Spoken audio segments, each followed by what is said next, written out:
since 2019, starting with one film credit. Since 2019, I've acquired 38 additional. That's film, television, commercial, music video. A large majority of those were small independent projects where I was background, or I may have had a scene where I did a fight and had very little dialogue. So there's been no major roles up to this point, to be honest. Lots of supporting roles.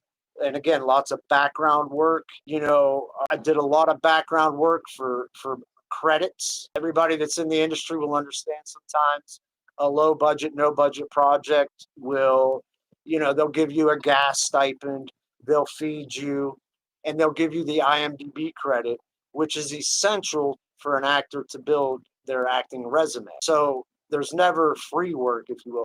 Just saying all that to say, I've got a conglomeration of those things. I've had the supporting roles, I've had the smaller roles where I've been able to work on my chops, see myself on camera, see myself on screen. So where I'm at this point in my life, when I moved to Florida in 2020, Michael, I started in Fort Myers. I amassed a handful of credits. I moved further north to Tampa. Thank God for the Florida film industry, because they kept feeding me these roles, Michael. And I kept moving further north to get closer to these opportunities. So now, from Fort Myers, I was traveling to Tampa. I traveled to St. Augustine. I traveled all over Florida for film roles, but majority of them were Tampa and north. Gotcha.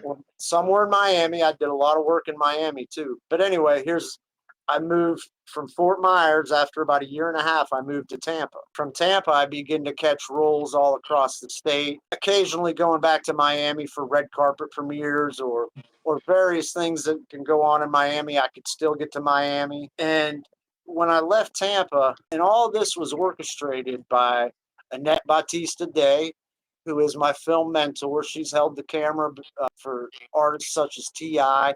She's done a lot of great work in the industry, and she's been my mentor. So from Tampa, I started saying to myself, you know what? I'm going to aim for Atlanta, because Atlanta is like the second Hollywood right now for film production.